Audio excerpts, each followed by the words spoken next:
Hello everyone, this is डोली पांडे। आज का टॉपिक है हमारा early childhood care and education, मतलब कि प्रारंभिक बाल्यावस्था एवं शिक्षा। ये एक ऐसी पॉलिसी है, एक ऐसी नेशनल पॉलिसी है जो कि 2013 में आई थी। तो सबसे पहले अर्ली चाइल्डहुड केयर और एजुकेशन, ये पॉलिसी है किस बारे में, किस चीज के ऊपर बेस्ड है। तो सबसे पहले देख लेते हैं early childhood care and education. इसमें तीन की टर्म्स का यूज हुआ है। एक है आपका अर्ली चाइल्डहुड, दूसरा है आपका केयर और तीसरा एजुकेशन। ये तीन इंपॉर्टेंट की टर्म्स हैं जो कि इस पॉलिसी में यूज हुए हैं। सबसे पहले अर्ली चाइल्डहुड का मतलब क्या है इस पॉलिसी में। अर्ली चाइल्डहुड, प्रारंभिक बाल्यावस्था।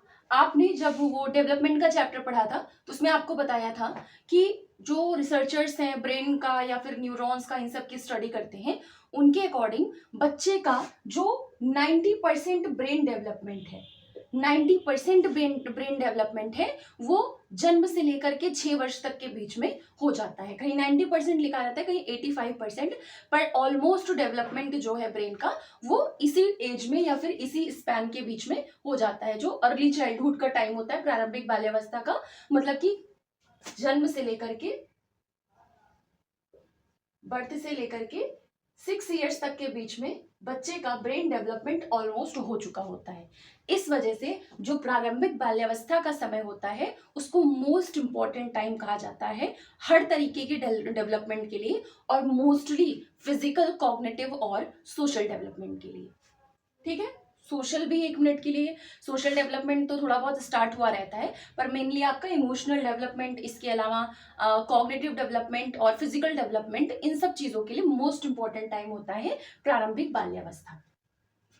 कब से कब तक का समय होता है? जन्म से लेकर के 6 वर्ष तक का समय होता है। ये एक ऐसी राष्ट्र नीति है ईसीसीई के ऊपर जो कि 2013 में आई थी। इसमें 3 सब स्टेजेस या फिर 3 उप अवस्था बताई गई थी। सबसे पहली अवस्था थी कंसेप्शन से लेकर के, मतलब भ्रूण से लेकर के जन्म तक का समय। ये पहली आपकी उप अवस्था है या फिर सब स्टेज है। फिर दूसरा है आपका जन्म से लेकर के बर्थ से जो 3 इयर्स तक का समय है, वो आता है आपका इस सब स्टेज की सेकेंड स्टेज में। और थर्ड है आपका 3 इयर्स से लेकर के जो 6 इयर्स तक का समय होता है। ये इस तरीके से 3 सब स्टेजेस में ईसीसीई ने जो प्रारंभिक बाल्यावस्था का समय है उसमें डिवाइड किया है। जो आपका प्रारंभिक बाल्यावस्था का समय होता है, जन्म से लेकर के जो 6 वर्ष तक का समय होता है, इसमें बच्चे का रैपिड ग्रोथ और डेवलपमेंट होता है। मतलब कि वृद्धि भी बहुत तेजी से होती है और विकास भी बहुत तेजी से होता है, जो ये प्रारंभिक बाल्यावस्था का समय है। तो जो अर्ली चाइल्डहुड टाइम है, ये इतना ज्यादा इंपॉर्टेंट है कि इस टाइम को स्पेशली अलग से डिफाइन किया गया है कि इतना ज्यादा इंपॉर्टेंट है, तो इसलिए जरूरी है कि बच्चे का इसी स्टेज में होलिस्टिक डेवलपमेंट करवाया जाए। होलिस्टिक डेवलपमेंट कराया जाए। होलिस्टिक डेवलपमेंट क्या होता है? सर्वांगीण विकास। बच्चे का सर्वांगीण विकास जो है वो इसी टाइम में कर देना चाहिए या फिर आधार रख देना चाहिए। ठीक है, ये आपका हो गया पहला टर्म। फिर बात करते हैं केयर की, देखभाल की। क्योंकि ये मोस्ट इंपॉर्टेंट टाइम होता है फिजिकल, इमोशनल, कॉग्निटिव, इन सब चीजों के डेवलपमेंट के लिए, तो सबसे ज्यादा इंपॉर्टेंट है कि इस इतने टाइम तक बच्चे की बहुत अच्छे से देखभाल की जाए। उसके घर का इन्वायरमेंट बढ़िया होना चाहिए, उसके स्कूल का इन्वायरमेंट बढ़िया होना चाहिए, पर्याप्त मात्रा में उसको पोषण देना चाहिए, न्यूट्रिशन मिलना चाहिए। इसके अलावा इमोशनल चीजों में उसकी ज्यादा अंडरस्टैंडिंग करनी चाहिए। तो ये सारी चीजों का देखभाल रखना इस स्टेज के लिए बहुत ज्यादा जरूरी है। इसलिए सबसे पहली चीज है कि बच्चे को प्रेम और स्नेह प्रदान किया जाए। लव और अफेक्शन जितना ज्यादा उनको दिया जा सकता है उतना ज्यादा दिया जाना चाहिए। इस बात का ध्यान रखना चाहिए कि बच्चे की हेल्थ पर कोई भी किसी तरह की कोई दिक्कत ना हो, उनको न्यूट्रिशन पर्याप्त मात्रा में मिले, उनकी साफ सफाई का ध्यान रखना चाहिए। क्योंकि अगर हाइजीनिक जो एबिलिटी सॉरी हाइजीनिक हैबिट्स होती हैं, इन सब चीजों को इस एज में अगर डेवलप हो जाए तो फिर लाइफ लॉन्ग उनके साथ रहती है, लाइफ लॉन्ग उनके माइंड में सेट हो जाती है। प्रोटेक्टिव और स्टिमुलेटिंग इन्वायरमेंट देना चाहिए। सुरक्षात्मक वातावरण देना चाहिए, और दूसरा ऐसा स्टिमुलेटिंग इन्वायरमेंट होना चाहिए जो कि उनको ज्यादा से ज्यादा लर्निंग अपॉर्चुनिटीज प्रोवाइड करे, ज्यादा से ज्यादा उनको सीखने का मौका दे, इस तरीके का इन्वायरमेंट देना चाहिए। तो स्टिमुलेटिंग इन्वायरमेंट होना चाहिए, प्रोटेक्टिव इन्वायरमेंट होना चाहिए, इसके अलावा हाइजीनिक हैबिट्स डेवलप करनी चाहिए, और ज्यादा से ज्यादा उनको जो एडिक्वेट मात्रा में, मतलब पर्याप्त मात्रा में न्यूट्रिशन प्रोवाइड करना चाहिए। ठीक है, तो ये हो गया आपका केयर। एजुकेशन के बारे में जो बात की गई है वो इसमें कहा गया है, क्योंकि ये मोस्ट इंपॉर्टेंट टाइम होता है, ब्रेन डेवलपमेंट 90% हो जाता है, तो कॉग्निटिव डेवलपमेंट बहुत अच्छी तरीके से इस स्टेज में हो सकता है। तो इसके लिए कहा गया कि जो इस एज के बच्चे हैं, मतलब जो जन्म से लेकर के 6 वर्ष तक के बच्चे हैं, इन बच्चों का जो नॉलेज एक्वायर करने का, स्किल्स एक्वायर करने का और वैल्यूज एक्वायर करने का मोस्ट इंपॉर्टेंट टाइम होता है। इस टाइम में इन सब चीजों को बहुत अच्छे से डेवलप किया जा सकता है। इस वजह से एक्वायरिंग नॉलेज, स्किल्स और वैल्यूज, इन सब चीजों को प्राप्त करने की एक ऐसी प्रक्रिया है जिसमें कि बच्चे exploration, experimentation, observation, participation, interaction, इन सब के द्वारा इन सब चीजों को डेवलप करते हैं, नॉलेज अर्जित करते हैं, स्किल्स अर्जित करते हैं, वैल्यूज अर्जित करते हैं। किस चीज के थ्रू? एक्सप्लोर करके, अन्वेषण करके, एक्सपेरिमेंट करके, प्रयोग करके, ऑब्जर्वेशन करके, अवलोकन करके, और आपका पार्टिसिपेशन और इंटरेक्शन के द्वारा, मतलब कि भागीदारी करके, जिसको कहते हैं कि लर्निंग बाय डूइंग। बच्चे सीखते हैं, करके सीखते हैं, तो पार्टिसिपेट करके जितना सीखेंगे उनको चीजें और ज्यादा बेटर तरीके से समझ में आएंगी। मतलब कि जो early childhood care and education है, वो जो अर्ली चाइल्डहुड के बच्चे हैं, उन बच्चों के केयर और एजुकेशन, इन दोनों पर ध्यान करने की बात इस पॉलिसी में की गई है, अर्ली CCE में। ठीक है, अब मतलब आपको ये early childhood care and education, ये मुझे लगता है कि पूरा अच्छे से समझ में आ गया होगा। अब इनके ऑब्जेक्टिव्स क्या क्या है, इनमें कंपोनेंट्स क्या क्या होते हैं, वो वन बाय वन करके देख लेते हैं। इतना समझ लीजिए, ECCE में आपका बच्चे के जो चाइल्डहुड, अर्ली चाइल्डहुड स्टेज के जो बच्चे होते हैं, पूर्व बाल्यावस्था या फिर प्रारंभिक बाल्यावस्था के जो बच्चे होते हैं, उनके सर्वांगीण विकास पर ध्यान दिया जाता है, क्योंकि ये मोस्ट इंपॉर्टेंट टाइम माना जाता है। इस एज में या फिर इस स्टेज में बच्चे का जो ग्रोथ और डेवलपमेंट है, वृद्धि और विकास, ये दोनों ही बहुत तेजी से होता है।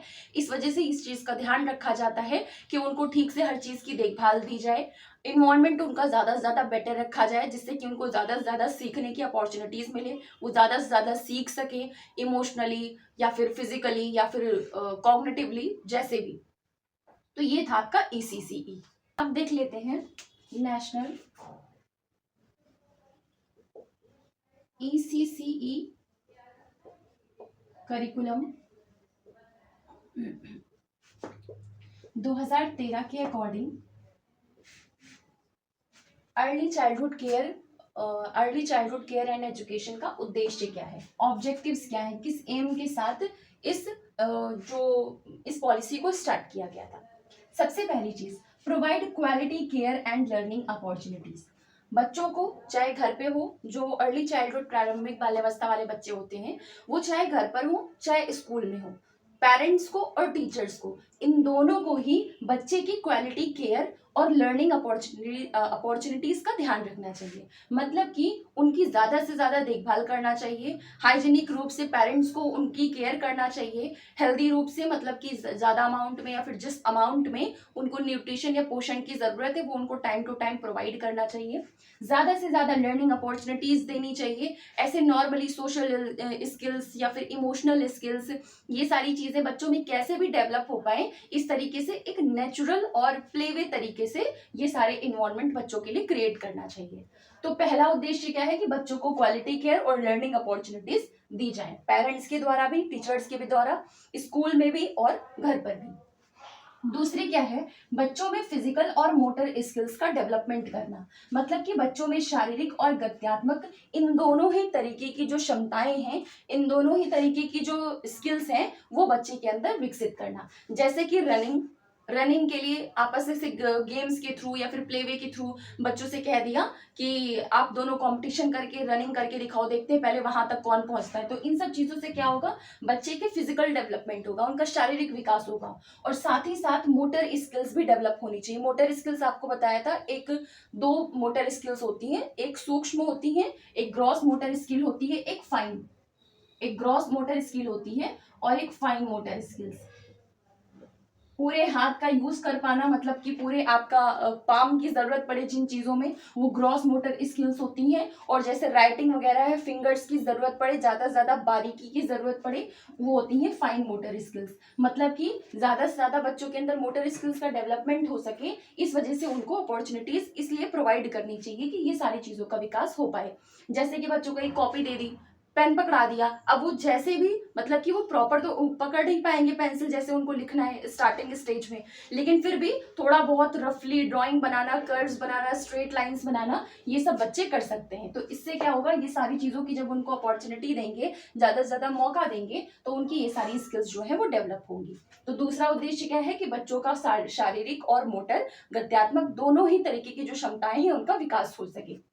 तीसरा है enhancing cognitive and language abilities, मतलब कि बच्चे की संज्ञानात्मक और भाषात्मक दोनों ही प्रकार की जो एबिलिटीज हैं, योग्यताएं हैं, वो ज्यादा से ज्यादा इनहैंस हो सके और ज्यादा बढ़िया हो सके, उसके लिए भी ज्यादा से ज्यादा अपॉर्चुनिटीज प्रोवाइड कराना, ये भी उद्देश्य है ECCA का। कॉग्निटिव और लैंग्वेज एबिलिटीज मतलब कि जैसे कि प्रॉब्लम सॉल्विंग, ये क्या हो गया, समस्या समाधान, ये किस तरीके की एबिलिटी हो गई, किस तरीके की योग्यता हो गई।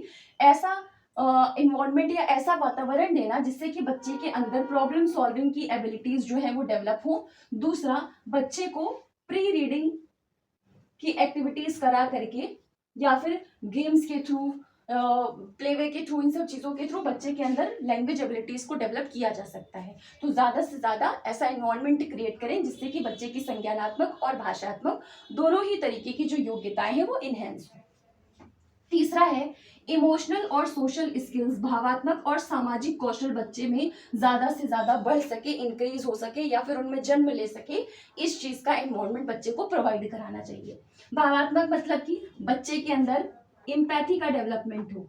इम्पैथी मतलब अगर सामने वाले बच्चे को कोई दर्द है, कोई तकलीफ है, तो वो बच्चा, दूसरा बच्चा उसको समझे, ना कि उसका मजाक उड़ाए, उसको परेशान करे, उसके उस इनकैपेबिलिटी का मजाक उड़ाए। तो ये सारी चीजें नहीं होनी चाहिए। तो इसके लिए बच्चों के अंदर इमोशनल डेवलपमेंट करना बहुत जरूरी है। तो इमोशनल डेवलपमेंट होने से क्या होगा, बच्चे के अंदर इम्पैथी की क्वालिटी आएगी, समानुभूति की क्वालिटी आएगी। इसके अलावा सोशल स्किल्स मतलब कि ग्रुप लर्निंग वगैरह करा करके, ग्रुप प्ले करा करके बच्चों के अंदर सोशल स्किल्स का डेवलपमेंट किया जा सकता है। तो इमोशनल और सोशल स्किल्स मतलब कि भावात्मक और सामाजिक कौशल का विकास हो सके, ये भी उद्देश्य है ECCE का। हेल्थ, हाइजीन और सेल्फ हेल्प, इन तीनों ही तरीकों की स्किल्स। स्वास्थ्य मतलब कि पेरेंट्स और टीचर ये तो ध्यान रख रहे हैं कि उनको अच्छा से ज्यादा उनके हेल्थ का ध्यान रखें, इसके लिए अच्छे से अच्छा न्यूट्रिशनल चीजें जो होती हैं उनको खिलाते जा रहे हैं। लेकिन अगर बच्चे की प्रारंभिक बाल्यावस्था में ही उनको ये चीजें बता दी जाएंगी कि ये आपके लिए हेल्थ के लिए अच्छी है और ये आपकी हेल्थ के लिए अच्छी नहीं है, तो वो चीजें क्या करेंगे, वो अपने हेल्दी रूटीन में शामिल कर लेंगे। कल को वो बढ़ेंगे तो उनको समझ में आएगा कि ये चीज खानी चाहिए, ये चीज नहीं खानी चाहिए। इस चीज से उनके हेल्थ को या फिर उनकी फिजिकल चीजों को दिक्कत हो सकती है, तो उन सब चीजों को अवॉइड करेंगे और जो खाना चाहिए, ये सारी चीजें उनको बचपन से ही डेवलप हो जाएंगी, पता चल जाएंगी। हाइजेनिक चीजें बचपन से डेवलप करनी चाहिए। सेल्फ हेल्प स्किल्स बच्चों में आनी चाहिए, आत्म सहायता की मतलब क्षमता आनी चाहिए, जैसे कि हैंड वॉश करना या फिर खाना खाने के बाद हाथ धुलना, या फिर बाहर से आने के बाद पैर धुलना, या फिर जो भी है मतलब कि रोज रोज नहाना चाहिए, नेल्स कट करने चाहिए, time to time hair cut करवाना चाहिए। तो ये सारी चीजें क्या है, सेल्फ हेल्प स्किल्स हैं। तो इन सेल्फ हेल्प स्किल से क्या होगा, बच्चे के अंदर अगर ये डेवलप होगी तो इन सारी चीजों का वो ध्यान रखेंगे और उसको प्रॉपर तरीके से कर पाएंगे। तो बच्चों में हेल्थ, हाइजीन और सेल्फ हेल्प स्किल्स को डेवलप करने के लिए या प्रमोट करने का भी उद्देश्य ECCE का है। School readiness for formal education मतलब कि स्कूल में जो औपचारिक शिक्षा दी जाती है, उस शिक्षा के लिए बच्चों को प्रिपेयर करना, ये भी उद्देश्य होता है early childhood care and education का। अगर इस स्टेज में मतलब कि जो 1 से 6 ईयर के 6 साल के बच्चे होते हैं, जन्म से 6 वर्ष के बच्चे होते हैं, अगर उनके अंदर इनफॉर्मल एजुकेशन के थ्रू ये सारी चीज़ों का विकास, इन सारी क्षमताओं का, एबिलिटीज़ का विकास नहीं किया जाएगा, तो फिर वो फॉर्मल एजुकेशन के लिए प्रिपेयर नहीं हो पाएंगे। औपचारिक शिक्षा उनको स्कूल में एडमिशन करा भी दिया जाएगा, लेकिन वो ठीक तरीके से गेन नहीं कर पाएंगे। तो उसके लिए ज़रूरी है कि इन सब चीज़ों का विकास किया जाए, जिससे कि फॉर्मल एजुकेशन के लिए उनको प्रिपेयर किया जाए। ठीक है, तो ये उद्देश्य है ECCE का, जो करिकुलम आया था, नेशनल ECC करिकुलम 2013 आया था, उसके अकॉर्डिंग। ठीक है, अब ऐसी कई सारी डेवलपमेंट थ्योरीज हैं, ऐसे बहुत सारे विकास के सिद्धांत हैं जो कि बच्चे की अर्ली स्टेज में मतलब कि जो प्रारंभिक बाल्यावस्था का समय होता है, उस टाइम पर बच्चों का विकास करना या फिर बच्चों का विकास किस प्रकार से होता है, तो उस हिसाब से बच्चों को एजुकेशन देना, टीचिंग चीज़ें देना, जिससे कि बच्चे का उन चीज़ों का डेवलपमेंट हो सके। तो उसके लिए अलग अलग साइकोलॉजिस्ट ने अलग अलग थ्योरीज दी हैं। तो प्रारंभिक बाल्यावस्था में अलग अलग क्षेत्रों में, अलग अलग डोमेन्स में बच्चे का डेवलपमेंट कैसे हो, उसके डेवलपमेंट के लिए अलग अलग साइकोलॉजिस्ट ने जो थ्योरीज दी हैं उनको देखेंगे। सबसे पहले पियाजे हैं, जिन्होंने कॉग्निटिव डेवलपमेंट थ्योरी दी है। मतलब कि जो प्रारंभिक बाल्यावस्था का बच्चा है, उसका संज्ञानात्मक विकास किस तरीके से किया जा सकता है, वो हमको पता चलता है पियाजे की कॉग्निटिव डेवलपमेंट थ्योरी से। दूसरी चीज, बच्चे का सोशल डेवलपमेंट किस तरीके से किया जाता है, इसके बारे में हमको पता चलता है वाइगोत्स्की के सोशियो कल्चरल थ्योरी से। मतलब कि वाइगोत्स्की का जो सोशियो कल्चरल थ्योरी है उससे। फिर है एरिक्सन की साइको सोशल डेवलपमेंट, मतलब बच्चे का इमोशनल डेवलपमेंट किस तरीके से करना चाहिए, वो हमको पता चलता है एरिक्सन की मनोसामाजिक सिद्धांत के द्वारा। ठीक है, जो पियाजे ने कॉग्निटिव डेवलपमेंट थ्योरी दी थी, संज्ञानात्मक विकास का सिद्धांत दिया था, वो दिया था उन्होंने स्टेज थ्योरी। मतलब कि अलग अलग स्टेजेस बताई थी, उन स्टेजेस में किस तरीके से जन्म से लेकर के 15+ तक के बच्चों का डेवलपमेंट होता है, वो पियाजे ने अपनी थ्योरी में बताया था। तो पियाजे का जो प्री ऑपरेशनल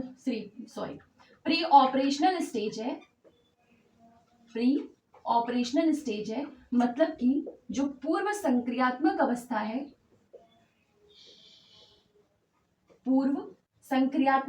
है, उसमें इन्होंने बताया था कि जो बच्चे का विकास होता है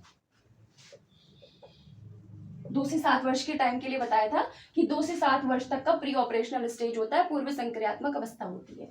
इन्होंने कहा था इस स्टेज में बच्चे का सिंबॉलिक डेवलपमेंट होता है। मतलब सिंबॉलिक डेवलपमेंट का मतलब क्या होता है, वो जो भी चीजें देखते हैं उन सब चीजों को एक सिंबल की तरह उनके लिए, जैसे मान लीजिए उन्होंने पेंसिल देखा, अब वो पेंसिल को स्वॉर्ड की तरह यूज करेंगे, ऐसे वॉर वगैरह करके, युद्ध वगैरह करने की ऐसे एक्टिंग करने लगते हैं जब वो पेंसिल उनके हाथ में आती है। या फिर मान लीजिए नॉर्मल भी कोई पेंसिल टाइप का आता है तो उसको बैट की तरह यूज करते हैं, मतलब कि उसको सिंबल की तरह यूज करते हैं। कोई भी उनके सामने कॉन्क्रीट मटेरियल रखा जाए तो उस चीज के बारे में वो किसी और चीज के बारे में सोचते हैं, जिससे कि उनकी थिंकिंग डेवलप होती है, मतलब कि उनका कॉग्निटिव डेवलपमेंट होता है। लेकिन ये ईगोसेंट्रिक होते हैं इस स्टेज में। तो इस थ्योरी के थ्रू हमको ये पता चलता है कि अगर बच्चे के अंदर सिंबॉलिक या कॉग्निटिव डेवलपमेंट करवाना है तो जितना ज्यादा हम उनको कॉन्क्रीट मटेरियल्स से टीचिंग करवाएंगे, उतना ज्यादा उनका कॉग्निटिव डेवलपमेंट या थिंकिंग की प्रोसेस जो है वो बढ़ेगी। तो ये पता चलता है पियाजे की कॉग्निटिव डेवलपमेंट थ्योरी से। अब अगर अर्ली स्टेज में बच्चे का सोशल डेवलपमेंट करवाना है तो इसके लिए वाइगोत्स्की की थ्योरी देखेंगे। वाइगोत्स्की ने क्या बताया था सोशियो कल्चरल थ्योरी में, कि बच्चे का जो सीखना है, बच्चे का जो डेवलपमेंट है, यहाँ तक कि जो संज्ञानात्मक विकास है, वो भी बिना समाज के, बिना सोसाइटी की मदद से नहीं हो सकता। इन्होंने कहा था सोशल इंटरेक्शन से बच्चा सीखता है।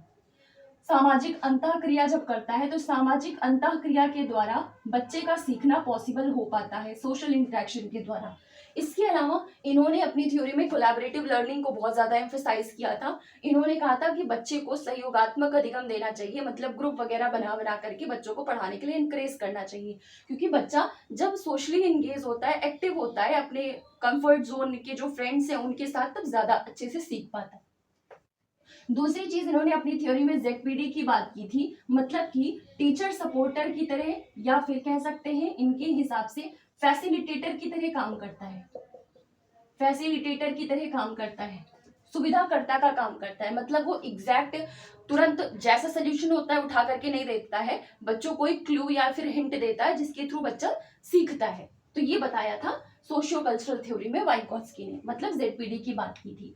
तो इनके अकॉर्डिंग अगर बच्चे के अंदर सोशियो कल्चरल मतलब सोशल इंटरेक्शन का डेवलपमेंट करना है या फिर बच्चे को फैसिलिटेटर की तरह हेल्प करना है, तो उसके लिए उनको ज्यादा से ज्यादा इसके फोल्डिंग वाले जो पजल्स होते हैं वो देने चाहिए। मतलब कि बच्चा जब पजल सॉल्व करे तो जहां पर उसको दिक्कत आए या फिर जहां पे उसको ना समझ में आए, जैसे कि एक ग्रुप बना दिया 4-5 बच्चों का, अब एक पजल दे दिया, उस पजल के थ्रू उन बच्चों से कहा, ग्रुप के बच्चों से कहा कि अब आप इसको सॉल्व करिए। तो बच्चे मिल करके उनके अकॉर्डिंग जो उनकी चीजें होंगी, थिंकिंग होगी, डिसाइड करते हुए, बात करते हुए साथ में जब उस पजल को सॉल्व करेंगे तो इससे बच्चे का सोशल डेवलप कॉग्निटिव डेवलपमेंट हो रहा है सोशल इंटरेक्शन के थ्रू। और जब उनकी जरूरत पड़ रही है तो क्लू या हिंट के द्वारा इसके फोल्डिंग दे रही है टीचर, उनकी थोड़ी सी हेल्प कर दे रही है। इसको ढांचा या पाठ भी कहा जाता है हिंदी में, ठीक है।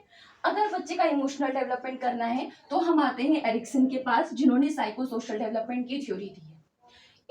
इन्होंने कहा था कि जो बच्चा 3 से 6 वर्ष का होता है, मतलब इनमें जो स्टेज है प्रारंभिक बाल्यावस्था की, अर्ली चाइल्डहुड की, वो है इनिशिएटिव वर्सेस गिल्ट की, इनिशिएटिव वर्सेस गिल्ट की, जो कि है 3 से 6 वर्ष की। हिंदी में लिखे तो पहल बनाम अपराध बोध, पहल बनाम अपराध बोध, ठीक है। तो इसकी बात की थी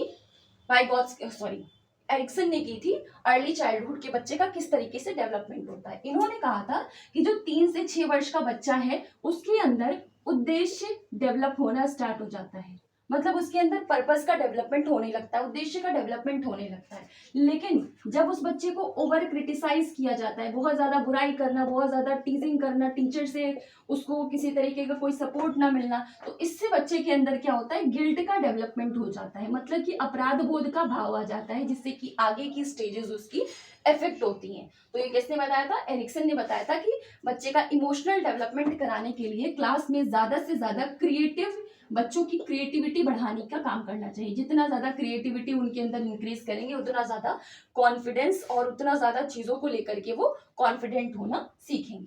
तो ये सारी थ्योरीज हैं जो कि ECCE की जो अर्ली चाइल्डहुड का डेवलपमेंट है किस तरीके से करना चाहिए वो पता चलता है इसके थ्रू।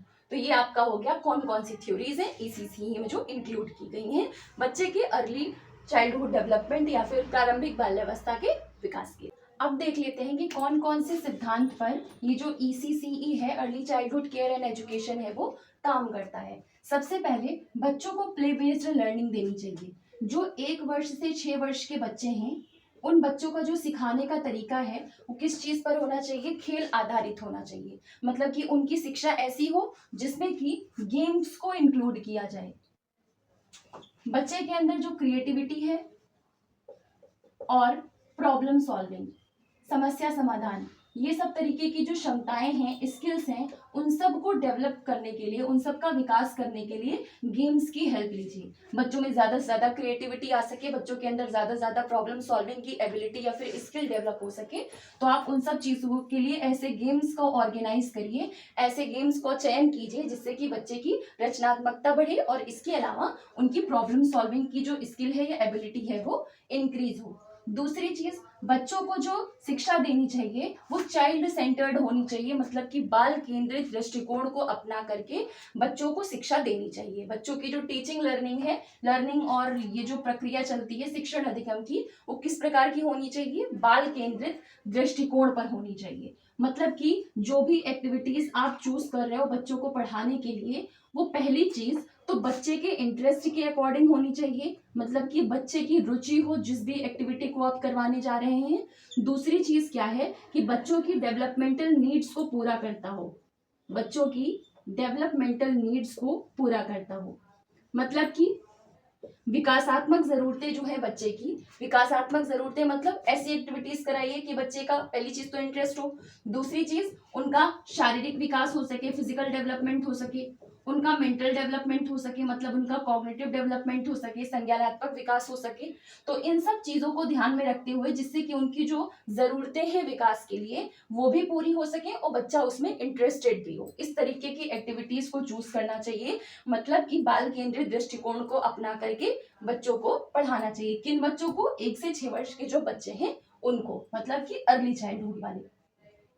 तीसरा सिद्धांत क्या होना चाहिए 1 से 6 वर्ष तक के बच्चों को पढ़ाने के लिए? समावेशी शिक्षा दीजिए। समावेशी शिक्षा मतलब कि बच्चे डाइवर्स बैकग्राउंड से आते हैं, डाइवर्स बैकग्राउंड से आते हैं, तो इस वजह से उन सबको एकीकृत करके पढ़ाइए।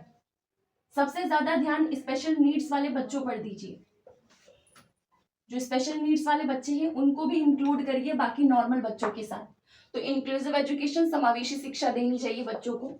तीसरा कौन सा सिद्धांत है जिसके आधार पर बच्चों को जो टीचिंग की प्रोसेस है वो करवानी चाहिए? होलिस्टिक डेवलपमेंट, मतलब कि समग्र विकास पर ध्यान दीजिए। मतलब बच्चे का जो फिजिकल डेवलपमेंट है, शारीरिक विकास है, बच्चे का जो कॉग्निटिव डेवलपमेंट है, संज्ञानात्मक विकास है, सोशल डेवलपमेंट है, सामाजिक विकास है, और इमोशनल डेवलपमेंट है, मतलब कि भावात्मक विकास है। इन सब चीजों में बैलेंस बना रहे, ये सारी की सारी चीजें साथ साथ विकसित होती रहे, इस तरीके से बच्चों को पढ़ाना चाहिए, फिर बच्चों को एजुकेशन देनी चाहिए। मतलब कि समग्र विकास का ध्यान रखते हुए इस सिद्धांत पर बच्चों की एजुकेशन होनी चाहिए। पांचवा सिद्धांत क्या है? पेरेंटल इन्वॉल्वमेंट, मतलब कि माता पिता की भागीदारी होनी चाहिए। मतलब कि एजुकेशन को, शिक्षा को और ज्यादा सुदृढ़ बनाने के लिए जरूरी है कि माता पिता भी उसमें भागीदारी दें। मतलब कि आप जो कुछ भी पढ़ा रहे हैं, जो कुछ भी बच्चे नहीं समझ पा रहे हैं, जो कुछ भी उनकी कमियां हैं, वो पेरेंट्स को बुलाइए, पेरेंट्स को समझाने की कोशिश करिए कि क्या क्या चीजें हैं जो कि बच्चे को प्यार से, लव और अफेक्शन, इसके द्वारा बच्चे को सिखाई जा सकती है, बिना किसी स्ट्रिक्टनेस और बिना किसी जजमेंट के। तो ये 5 सिद्धांत ऐसे हैं जिनके द्वारा बच्चों की एजुकेशन करवानी चाहिए। कौन सी? जो 1 से 6 वर्ष के बच्चे हैं, अर्ली चाइल्डहुड, प्रारंभिक बाल्यावस्था के बच्चे हैं, उनकी।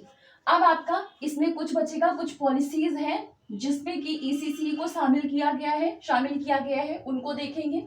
इसके अलावा कुछ घटक है, कंपोनेंट्स हैं ईसीसी के, उनको, इस तरीके से रोल क्या होता है टीचर का ईसीसी में। ये कुछ टॉपिक्स हैं आपके जो कि कल की क्लास में देखेंगे, क्योंकि आपकी आज की क्लास बहुत ज्यादा बड़ी हो जाएगी। तो मिलते हैं नेक्स्ट क्लास में। Thank you.